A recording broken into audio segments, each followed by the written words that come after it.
নমস্কার, আজকের breaking news পরিবেশন করছে খবর বাংলা দর্শন। সঞ্চালনা করছি কুমার সুবীর। বন্ধু, আজকে আমরা এমন এক গোপনীয় তথ্য প্রকাশ করছি যা দেখে আপনারা অবাক হয়ে যাবেন।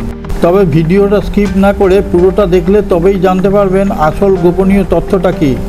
ভারত আকাশে একটা এমন ব্রহ্মাস্ত্র ছেড়েছে যার তৃতীয় চোখ রয়েছে। সেটা দেখে শত্রু দেশে রাতের ঘুম হারাম হয়ে যাবে। বেইজিং থেকে ইসলামাবাদ প্রত্যেকে থরথর করে কাঁপবে। এমন এক গোয়েন্দা বিমান একবার আকাশে ছেড়ে দিলে রোবটের মতন নিজেই কাজ করবে। এটা এমন ইলেকট্রনিক্স মাধ্যমের দ্বারা তৈরি, শত্রু দেশের র্যাডারকে মুহূর্তের মধ্যে ব্লক করে দেবে। সঙ্গে সঙ্গে মিসাইলে সংকেত পাঠাবে এবং মিসাইল গিয়ে সেই র্যাডারকে ধ্বংস করে দেবে। র্যাডার কিছু বুঝে ওঠার আগেই তার খেল খতম। এই ব্রহ্মাস্ত্রকে এমনভাবে তৈরি করা হয়েছে যা কেউ ভাবতেও পারবে না। এটা সম্পূর্ণভাবে আমাদের দেশীয় প্রযুক্তিতে তৈরি। এই ফাইটার জেটটি দেখে শত্রু দেশের চঞ্চলতা শুরু হয়েছে। তারা ভাবতেই পারছে না এটা কি করে সম্ভব। এই ভিডিওটা শেষ পর্যন্ত না দেখলে এর আসল ক্লাইম্যাক্স কি সেটাই বুঝতে পারবেন না। তাহলে আসুন এবারে এর আস্তে আস্তে গুপ্ত রহস্যটাকে বার করি। তাহলে আগে জানতে হবে এটা কি ধরনের ফাইটার জেট, কিভাবে এটা তৈরি হয়েছে, এর গুণাগুণ বিশ্লেষণ করব এবং ভারতের কোন কোন কোম্পানি মিলে এটাকে তৈরি করেছে। বায়ুসেনা এবং ডিআরডিও মিলে 3 অত্যাধুনিক বৈচিত্র্যের রূপান্তর ঘটিয়েছে। এই বিমানটিকে দিয়ে ভারতের আকাশে গোয়েন্দাগিরি করানো হবে। এই বিশাল আকারের বিমানটি আকাশের যে প্রান্ত দিয়েই যাবে কেউ টেরটুকুও পাবে না। প্রশ্ন হলো, আকাশে এই বিমানটিকে দিয়ে গোয়েন্দাগিরি করানোর কি প্রয়োজন হলো?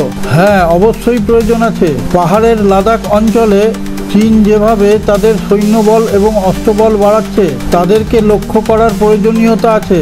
তারা কতটা সৈন্য এবং কত অস্ত্র ওখানে মজুত করেছে সেই সমস্ত কিছু লক্ষ্য রাখবে এবং তার খুঁটিনাটি বিবরণ অপারেটর রুমে পাঠিয়ে দেবে, যাতে তারা আমাদের কোনো কিছু ক্ষতি করার আগেই তাদেরকে অ্যাটাক করা যায়, যাতে প্রথমেই তাদের ধ্বংস করে দেওয়া যায়। এই ফাইটার জেটটি আমাদের দেশের অভ্যন্তরেই ঘুরে বেড়াবে এবং সেই দিকে নজর রাখবে।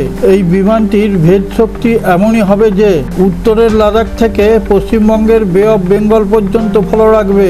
এ যে শুধু লক্ষ্যই রাখবে তাই নয়, এর আরো অনেক রূপ আছে। দেখতে রাহো, আগে আগে হোতা হে ক্যা। এটা চীনের KG-500 কেও টেক্কা দেবে। আকাশ, জল এবং স্থলের সৈন্যবাহিনীর রক্ষা কবচ হিসেবে ব্যবহার করা হবে। এতে আমাদের সৈন্যবাহিনীরা উজ্জীবিত হবে। এই পুরো প্রজেক্টকে আন্তঃরাষ্ট্রীয় বিভাগের প্রধান বলা হবে। এর শরীরটা থাকবে এয়ারবাসের মতো, কিন্তু কার্যকরিতা তীক্ষ্ণ। এ যেমন আমাদের সৈন্য বিভাগের পাহারাদার হবে। প্রতিটি সৈন্য বিভাগের কি কাজ হবে সেটাও জানিয়ে দেবে। এই রকম বিমান পৃথিবীতে এখনো তৈরিই হয়নি। এর শরীর থেকে সময়ে সময়ে আগুন বেরিয়ে আসবে। এই বিমানটি তৈরি করার জন্য অনেকেই টেন্ডার ফেলেছিল।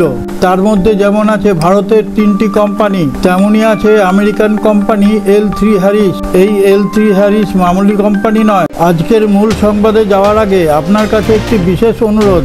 আপনি যদি আমাদের খবর বাংলা দর্শন চ্যানেলটিকে সাবস্ক্রাইব করে না থাকেন, সাবস্ক্রাইব করে পাশে থাকা নোটিফিকেশন বেলটি ছুঁয়ে একটা লাইক দিয়ে শেয়ার করে দিন। তাহলে আমরা বিশ্বের নানা প্রান্ত থেকে খবর সংগ্রহ করে আপনাদের সামনে তুলে ধরার অনুপ্রেরণা পাব।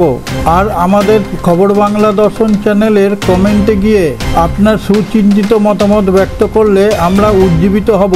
এই আমেরিকান কোম্পানি L3 হ্যারিস গোয়েন্দাগিরি সিস্টেমে ফাইটার প্লেন বানাতে ওস্তাদ। এরা এর আগেও এই ধরনের ফাইটার জেট অনেক বানিয়েছে।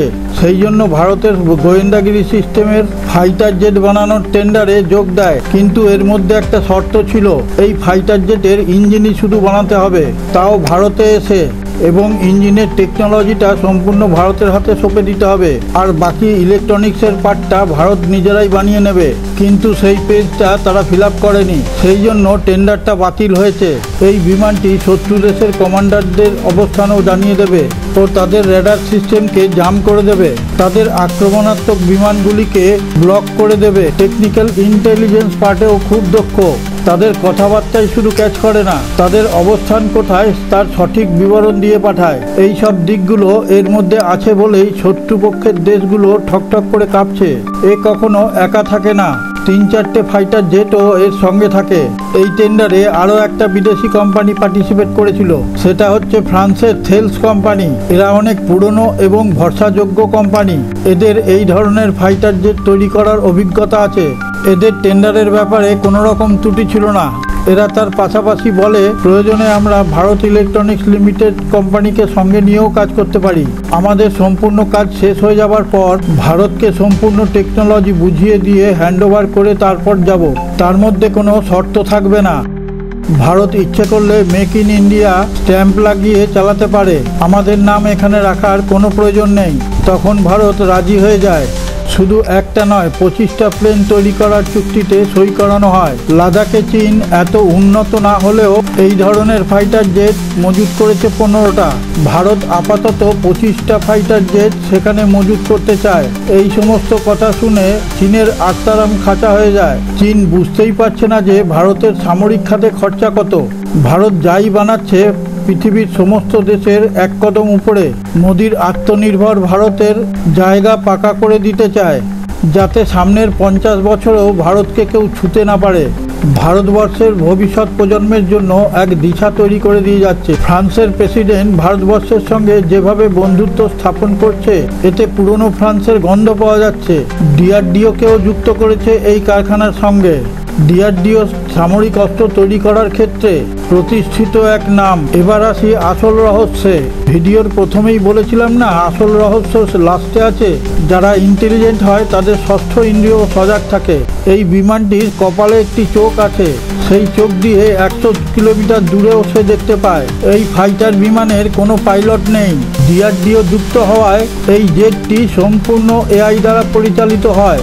শত্রুপক্ষের কোনো কিছু দেখতে পেলে সঙ্গে সঙ্গে ইনফরমেশন দিয়ে দেয়। পাশে থাকা পাইলটগুলো তখন মিসাইল ছুড়ে অপরপক্ষকে ধ্বংস করে দেয় এবং নিজেদের পাইলটবাহী যুদ্ধ বিমানগুলিকে কেউ ছুঁতেও পারে না। তারা সুরক্ষিতই থেকে যায়।